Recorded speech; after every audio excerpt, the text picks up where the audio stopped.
Varicose veins కి సరైన చికిత్స కోసం సంప్రదించండి ఎవిస్ హాస్పిటల్.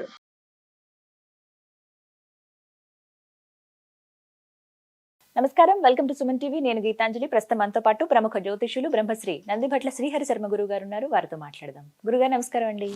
వాగర్థావివ సంపృక్తౌ వాగర్థ ప్రతిపత్తయే జగతః పితరౌ వందే పార్వతీ పరమేశ్వరౌ. సదాశివ సమారంభాం శంకరాచార్య మధ్యమాం అస్మదాచార్య పర్యంతం వందే గురు పరంపరాం. ఆదిత్యాయ చ సోమాయ మంగళాయ బుధాయ చ గురు శుక్ర శనిభ్యశ్చ రాహవే కేతవే నమః. శృంగేరి జగద్గురు పీఠాధిపతులకి, కంచి పీఠాధిపతులకి నమస్కారములు తెలియజేసుకుంటూ కార్యక్రమాన్ని ప్రారంభిద్దాం. గురుగారు, కార్తీక మాసం ఏదో ఒక విశేషం ఉండే ఉంటుంది. ప్రతి ఒక్కటి చాలా విశేషమైన రోజులు. అప్పుడు ఎలా అసలు పూజను చేసుకోవాలి, దీపాలు ఎలా వెలిగించాలి, శివాలయానికి ఎలా వెళ్ళాలి, ప్రదక్షిణ ఎలా చేయాలి, ఇవన్నీ మాకు చెబుతూ వచ్చారు. ఇందులో భాగంగా ఇక అప్పుడే కార్తీక మాసం అయిపోతుందా అని అనిపించింది. 4వ సోమవారం 25వ తారీఖున 4వ కార్తీక సోమవారం. ఆ రోజున ప్రత్యేకించి ఏమన్నా పూజా విధానం అంటూ ఉందా? ఎలా చేసుకోవాలి పూజ? దీపాలు ఏమన్నా ఆ రోజు వెలిగించాలా? అసలు పూర్తిగా ఉదయం లేచిన దగ్గర నుంచి సాయంత్రం వరకు 4వ సోమవారం ఎలా పాటించాలి? కార్తీక సోమవారం ఇక చివరి దశకు వచ్చేసింది అన్నట్టుగా. ఇక 4వ సోమవారం అతి దగ్గరలో ఉండిపోయింది.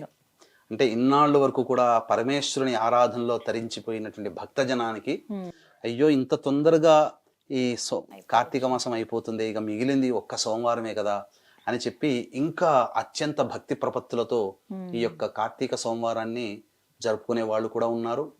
చాలా మందికి మహిళలకి కూడా అనేక రకాలుగా అడ్డంకులు వచ్చిన వాళ్ళు, మైల వచ్చిన వాళ్ళు, కార్తీక మాసంలో సరిగ్గా ఆచరించలేకపోయామే, ఈశ్వరుని ఆరాధన చేయలేకపోయామే అని బాధపడేటువంటి వాళ్ళు, ఇక ఇంకా ఎన్నో రకాలు చెప్పినా ఆ ఈశ్వరుని అనుగ్రహం పొందాలనే తపన ఉండి ఇంకా చేస్తే బాగుండు అనుకునేటువంటి వాళ్ళకి ఇక ఈ కార్తీక ఆఖరి సోమవారం చాలా పర్వదినంగా చెప్పవచ్చు.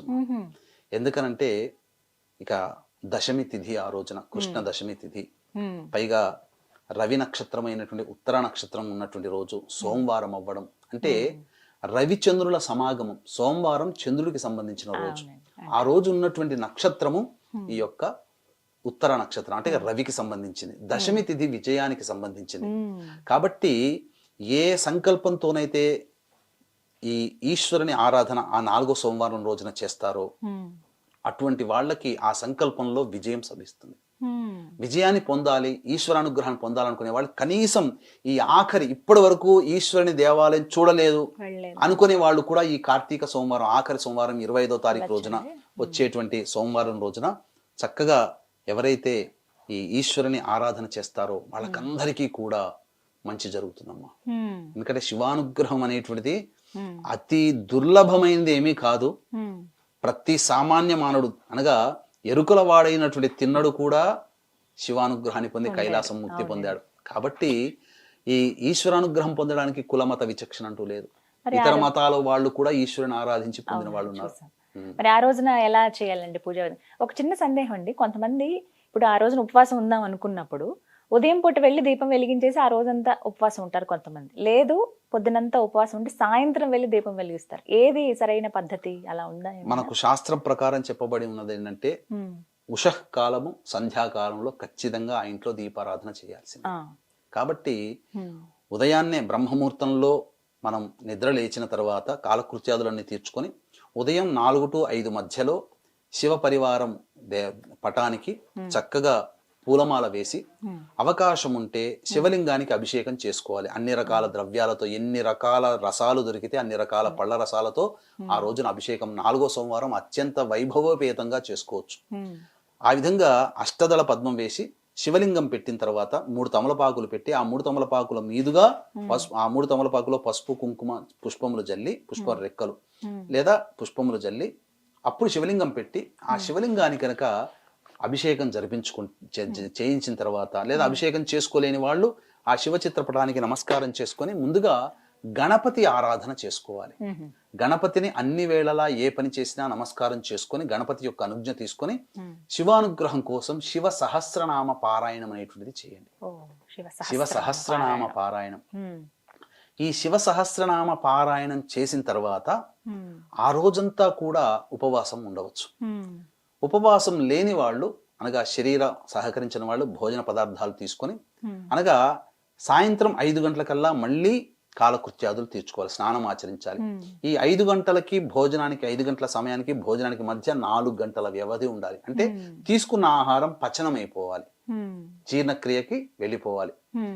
ఆ 5 గంటలకు స్నానం ఆచరించి సంధ్యా సమయం ఎంత, 6 గంటల 14 నిమిషాలు ఎంతో ఉంటుంది సూర్యాస్తమయం.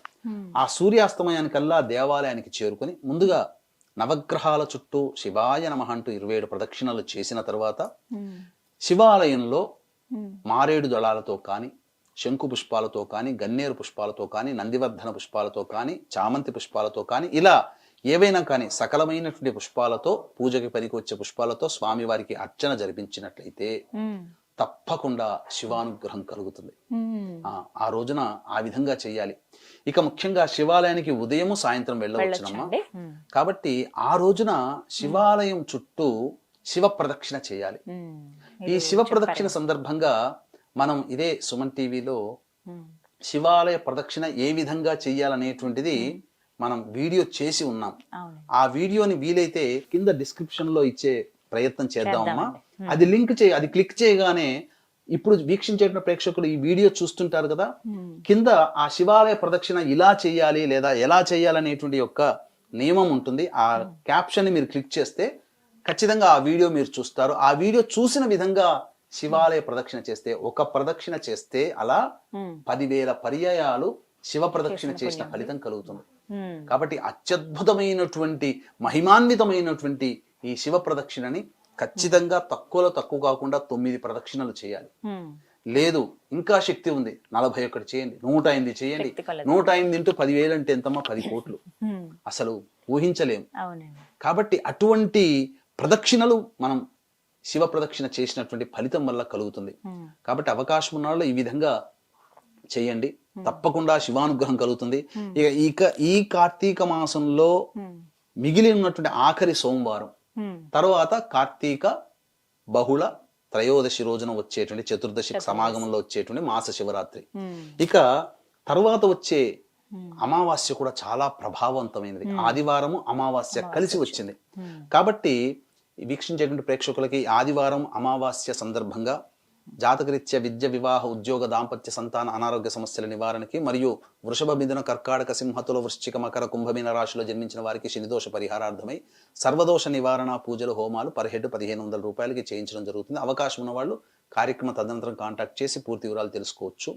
ఈ విధంగా అమావాస్య రోజున కూడా ఈశ్వరుని ఆరాధన చేయవచ్చు. అత్యద్భుతమైనటువంటి రోజులు ఈ కార్తీక మాసం అంతా వచ్చి ఉన్నాయి.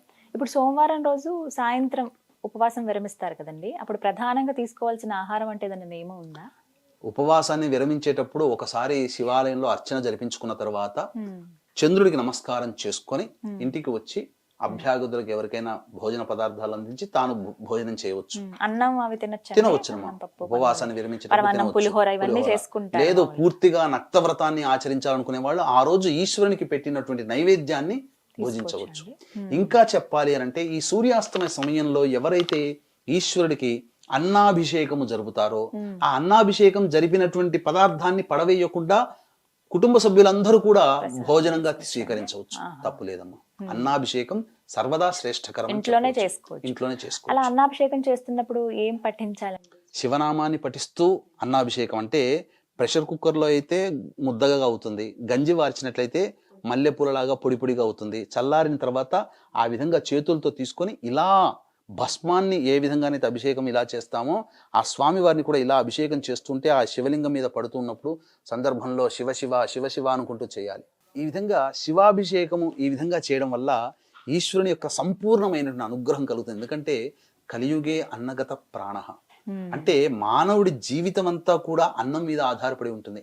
అటువంటి నా జీవానికి, నా యొక్క జీవితానికి ఆధారభూతమైనటువంటి అన్నాన్నే నీకు సమర్పిస్తున్నాం. ఎందుకంటే అంత మూఢభక్తి ఇప్పుడు ఎవరికి లేదంగా. పూర్వకాలంలో విన్నాం, శరీరాన్ని త్యాగం చేసి శిరస్సునే త్యాగం చేశారు విక్రమాదిత్యుడు అని చెప్పి. అటువంటిది కానీ అటువంటి త్యాగం మనం చేయలేమమ్మా. అటువంటి త్యాగం చేయలేనప్పుడు దానితో సమానమైనటువంటిది ఏంటి? కలియుగే అన్నగత ప్రాణ. ఆ అన్నాన్ని అనగా భావన చేస్తూ నా ప్రాణాన్ని నీకు సమర్పిస్తున్నాను మహానుభావ, స్వీకరించు, నన్ను అనుగ్రహించు అని చెబుతూ ఆ శివాభిషేకం గనక ఆ అన్నముతో గనక చేసినట్లయితే ఆ ఈశ్వరుడు సర్వదా సంతోషిస్తాడు. మనల్ని కంటికి రెప్పలాగు ఆ యొక్క శివానుగ్రహం మనం వెంటాడుతుంది. కాబట్టి మనకు అపకారం చేయాల్సినటువంటి వ్యక్తికి కూడా ఆ శివానుగ్రహ ప్రభావం వల్ల ఆ అపకారం తొలగిపోతుంది అని అంటే కేవలం వ్యక్తే కాదమ్మా, మనల్ని జాతకరీత్యా మన జీవితంలో ఎదురయ్యేటువంటి దుర్ఘటనలు కూడా ఆ దుర్ఘటనలో శివానుగ్రహం చేరడం చేత అవి దుర్ఘటనలు దూరం అయిపోతాయి. కాబట్టి అటువంటి జాతకంలో ఉండే దోషాన్ని కూడా తొలగించుకుపోయేటువంటి శివానుగ్రహాన్ని ఈ విధంగా ఎవరైతే చేస్తారో వాళ్ళకందరికీ కూడా సర్వదా శుభముగా ఉంటారని చెప్పడంలో ఏమాత్రం సందేహం లేదమ్మా. చక్కగా వివరించారు గురుగారు. నమస్కారం అండి. సర్వం శ్రీ ఉమామహేశ్వర పరబ్రహ్మార్పణమస్తు.